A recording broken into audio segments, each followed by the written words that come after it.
Welcome, my dear students of class 10 to my history class. Today's topic, the same topic, Mahatma Gandhi and the national movement.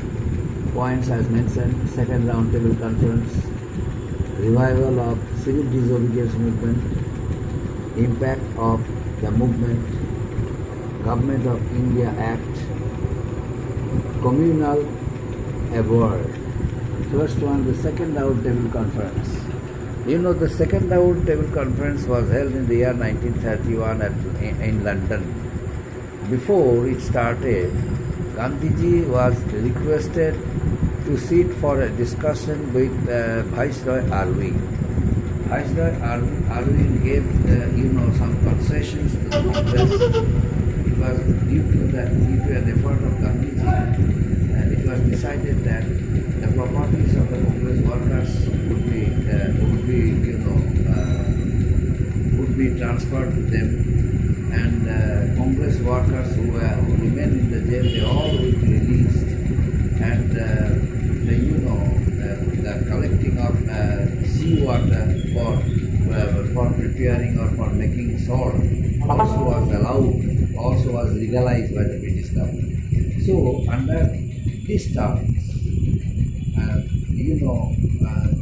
of the Gandhiji decided to join the second roundtable conference. But ultimately, what happened to the second roundtable conference? The second roundtable conference was an utter failure because of the reason of Muhammad Ali Jinnah. Muhammad Ali Jinnah's separatist tendency and communal issue, which was raised by him in the conference, gave an impetus to the Indians, the other Congress leaders. That's why they opposed the proposal of Muhammad Ali Jinnah, because he proposed a separate electorate for the Muslims. It was all right, but at the same time, the separatist tendency, communal tendency, it obstructed this tendency was obstructed by the Congress leaders. That's why the second roundtable conference failed to achieve success. Gandhiji got back country empty-handed. But since the movement, since the second roundtable conference was of no use, Gandhiji once again started the civil disobedience. The civil disobedience movement, which was withdrawn by Gandhiji on reaching country, Gandhiji, once again started the civil disobedience movement. As soon as civil disobedience movement started, the British government grew offended, grew furious, and this time the British government became so aggressive that they once again adopted, more and more active repressive policy against the Indians, and near about lakh people were, arrested, their properties once again confiscated, and the British government started torturing on them, and as a result, the mass also became more and more furious, aggressive, arrogant, and revolutionary technique of the revolutionaries also became more and more powerful during that week. And next one, this revival of the civil disobedience movement throughout the country, encouraged the revolutionary leaders, the revolutionaries of India, who had been trying to concentrate their attention towards direct action against the British government. They now became very much interested to show their patriotism, to prove that they were what they are doing. It was for the call of their motherland. That's why, my dear students, the revolutionary attitude of the aggressive leaders and the action against the British government,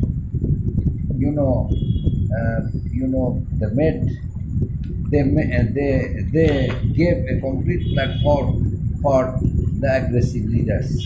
An introduction of non-violence, participation of women, young students widened the base of national movement as an unprecedented way.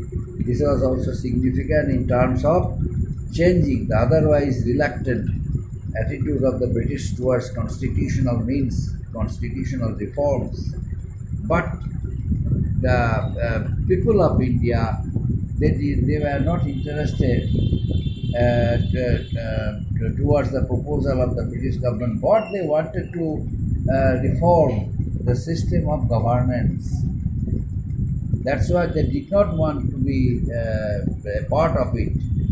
Meanwhile, one eminent personality, Dr. B.R. Ambedkar played an important role regarding communal issue.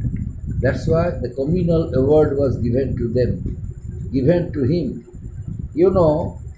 Dr. B.R. Ambedkar belonged to Mahar caste, Harijan. That's why he favored the Harijans. He wanted to give them,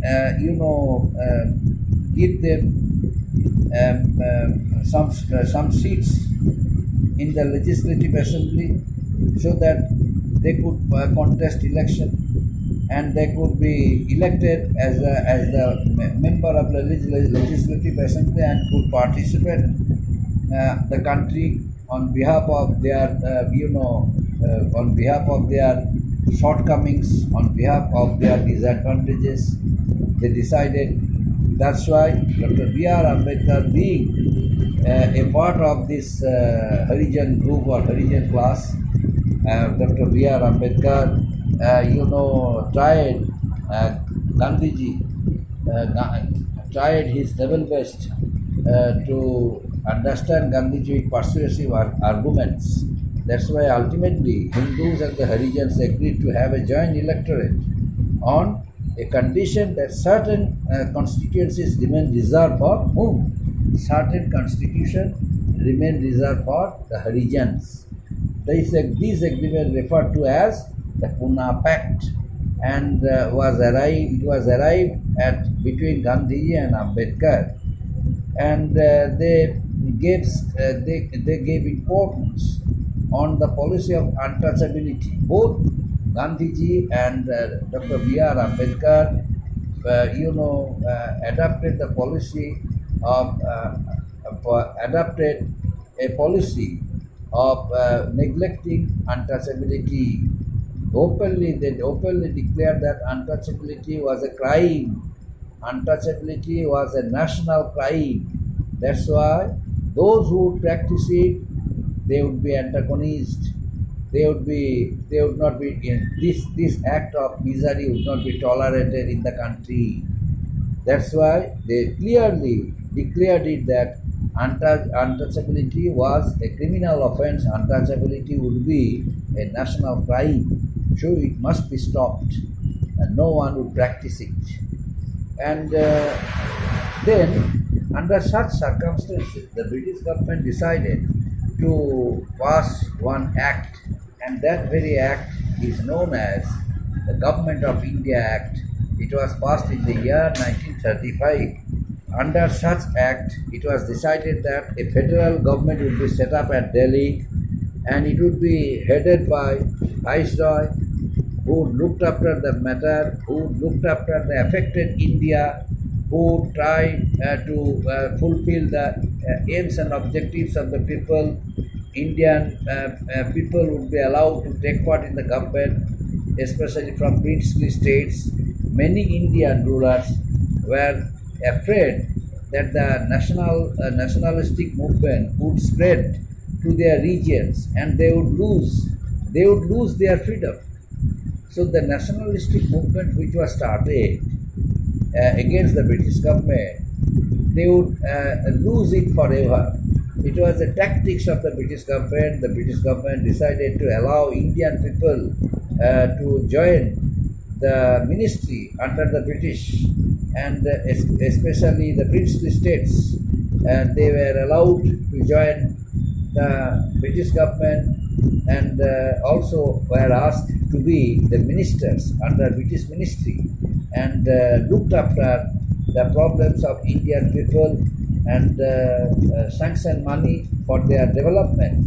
But the other sections, majority section of Indian people, they protested against that system. They did not want to join the ministry, since they realized that it was nothing but a tactics of the British government.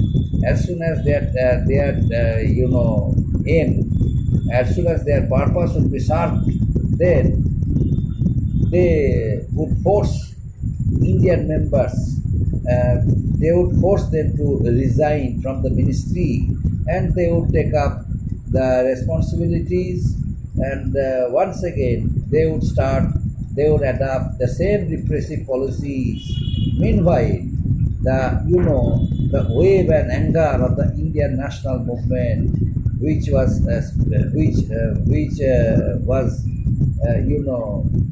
scattered here and there and spread throughout the country, people became a part of it. That movement would be stopped forever, and the British would take its advantages. That's why they refused to do it. The right to vote was given to about 1/6 million. 1/6 means 35 million of the population of the British India. Only literate and married women of 21 years of age and above were eligible to vote, provided they fulfill the same property and taxation qualifications as well. This was nothing but administrative reforms. They did it with a view to satisfy the Indian educated people and Indian educated women. That's why they separated Burma. Burma was separated from India, and it became a separate colony. And but to the Indians, the act represented little advance over 1919, and therefore it was rejected by almost all political parties of the day, including the Muslim League. The Muslim League also, rejected the Government of India Act of 1935. Up to this, my dear students, next day the remaining points will be explained. Thank you so much.